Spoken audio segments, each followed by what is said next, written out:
Bismillahirrahmanirrahim. Assalamualaikum warahmatullahi wabarakatuh.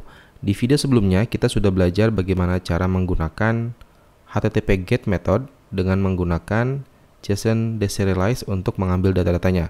Nah, sekarang kita akan coba bagaimana kita menggunakan POST method, kemudian kita coba juga untuk mengirimkan data di header POST request kita. Oke, kita akan kembali ke request.in. Di sini kita akan ambil contoh dari POST register seperti ini. Jadi saat kita akses link ini dengan memberikan data-datanya, maka akan mendapatkan respon seperti ini dan mendapatkan respon 200. Oke, kita akan coba menggunakan Postman. Bagi yang belum punya, silahkan diinstal dulu Postman-nya. Bisa cari di Google, kemudian install di desktop kalian. Nah, kita akan buat POST method, kemudian kita kopikan saja linknya dari atas sini. Ctrl C, kemudian paste. Nah, di sini kita melihat bahwa kita harus memberikan body datanya itu. Kita berikan raw saja, kemudian dalam bentuk JSON file, lalu kita kirimkan data ini. Kita copy juga, paste. Nah, setelah dikirimkan kita coba. Oke, ini langsung terdaftar ya. Di sini kalau kita lihat bahwa di sini sudah ada beberapa parameter yang sudah kita buat. Pertama, kita memerlukan header parameternya itu adalah content type-nya application JSON. Coba kita nonaktifkan. Kalau kita nggak nonaktifkan, apakah masih bisa? Nah, missing email or username. Jadi ini harus dalam bentuk JSON. Nah, di headernya kita kasih informasi bahwa content type yang kita kirimkan itu merupakan JSON. Kita cek lagi. Nah, ada respon ya, seperti ini. Nah, kita akan coba di aplikasi kita atau di scriptnya. Kita akan kembali ke VS Code. Nah, ini coding yang terakhir kita buat ya. Get HTTP-nya kita coba deactivate dulu. Di komen aja di sini atau tekan Ctrl/ seperti ini. Ya. Lalu kita di sini coba buat lagi satu buah fungsi dengan nama void post http.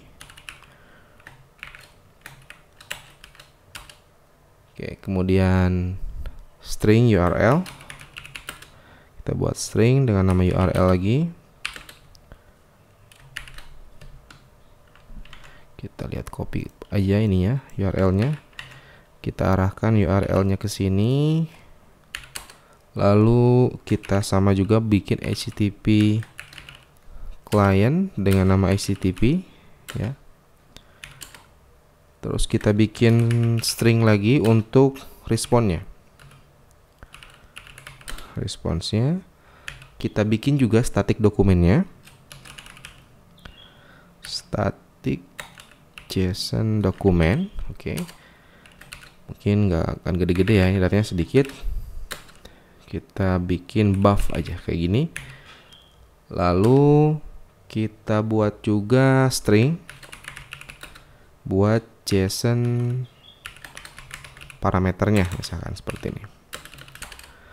Nah, nanti kita bikin JSON-nya. Datanya itu yang dibutuhkan email dan password. Misalkan kita bikin buff email. Kemudian kita copy aja yang ini emailnya.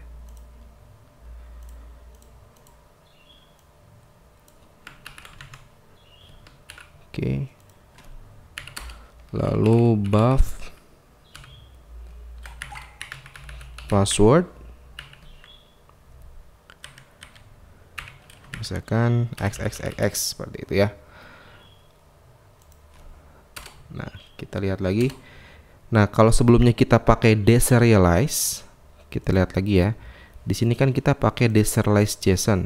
Jadi dari sebuah respon kita simpan ke dalam dokumen static dokumen JSON ya. Nah, kalau di sini kita kebalikannya. Jadi kita menggunakan serialize JSON. Serialize JSON. Dokumennya adalah buff. Oke. Dan nanti akan disimpan di JSON params. Nah, jadi ini tipenya string, ini tipenya adalah JSON dokumen. Nah, nanti dari sini kita akan masukkan ke JSON params seperti itu. Nah, kita cek dulu deh, bener nggak nih sistem serialized JSON-nya sudah sesuai dengan formatnya. Print line, lalu kita printkan JSON params di sini. Oke, jangan lupa titik koma di sini ya. Oke, selesai. Post HTTP ini kita kasih ini nih biar gampang. Posting.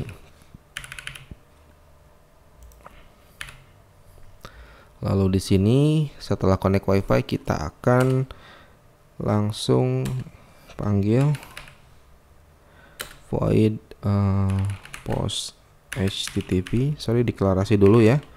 Setelah deklarasi, setelah connect WiFi ini diaktifkan juga. Oh, berarti ini boleh.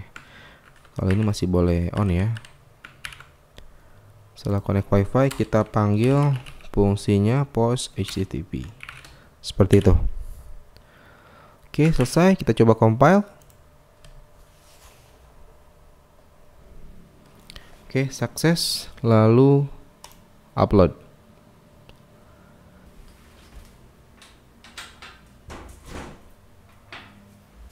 Oke, proses uploadnya juga sudah selesai. Kita coba buka lagi terminalnya.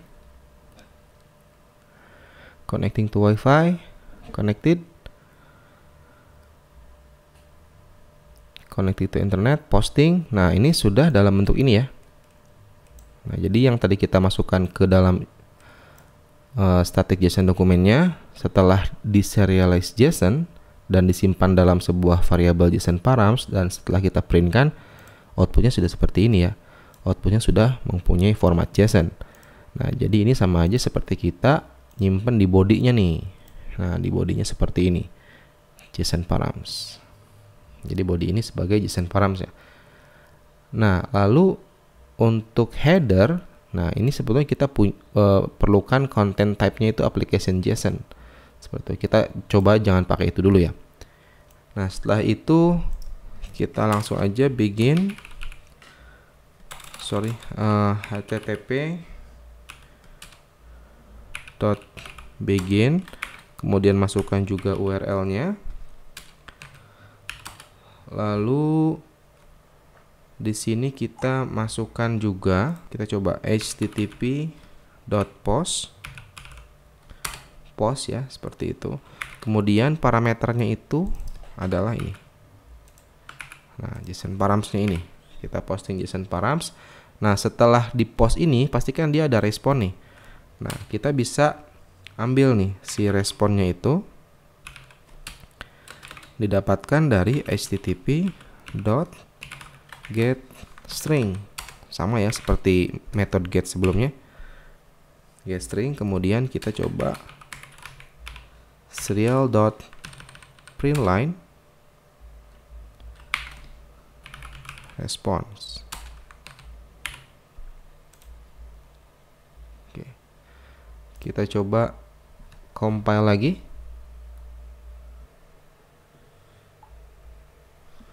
Oke, sukses. Lalu kita upload.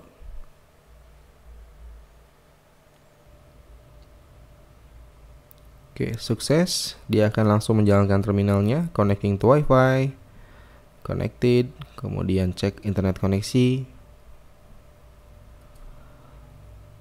Oke, koneksi berhasil. Dia masuk ke posting.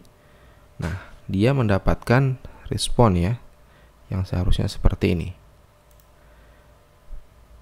Nah, kalau kita cek lagi ini, nah sama ya, responnya seperti ini. Nah, kalau kita lihat dengan jeli di sini ada respon code-nya 200. 200 itu kalau kita lihat di Postman itu statusnya oke ya. Coba kita hilangkan content type-nya. Nah, maka dia statusnya 400 atau bad request. Jadi kalau kita lihat di referensi, kita coba lihat. Respon HTTP code. Nah, kita lihat di sini sangat banyak ya responnya. Kalau misalkan 200 itu oke, 201 itu created, accepted seperti ini.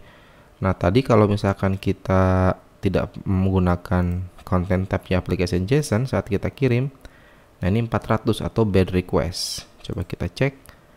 Error 400. Nah, bad request. The server could not understand the request due to invalid syntax. Artinya ada syntax yang kita tidak sesuai dengan harapan dari si servernya. Nah, ini server yang ngasih ya. Jadi tergantung dari API penyedia API-nya, dia akan memberikan status code-nya seperti apa. Nah, kita bisa manfaatkan juga itu di dalam pemrograman kita. Nah, jadi kalau kita mau dapetin status code-nya, pengen tahu bahwa yang kita kirimkan itu berhasil atau tidak, ini kita tinggal bikin aja di sini variable integer, kemudian bikin status code seperti ini, lalu kita printkan. Print line status code seperti itu ya. Oke, lalu kita upload.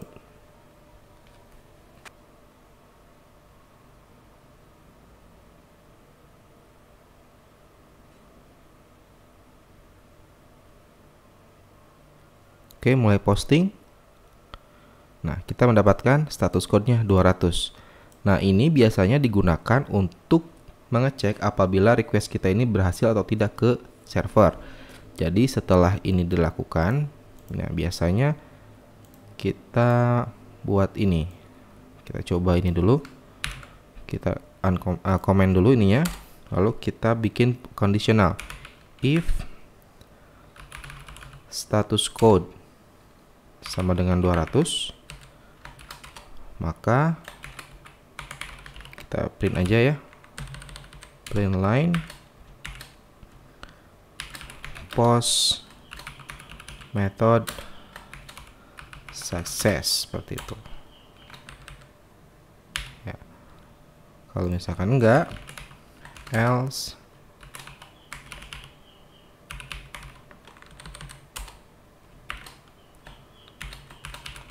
post method failed. Oke, kita coba kirimkan lagi ke ESP32. Oke, connecting to Wi-Fi, connected, cek koneksi internet. Berhasil, posting dengan parameter ini, post method success, karena dia mereturn dengan status code 200. Oke, cukup sekian tutorial kali ini. Terima kasih atas perhatiannya. Jangan lupa klik like, subscribe, and comment. Kemudian share tutorial ini ke teman-teman kalian yang mungkin lagi butuh tutorial ini. Terima kasih. Assalamualaikum warahmatullahi wabarakatuh.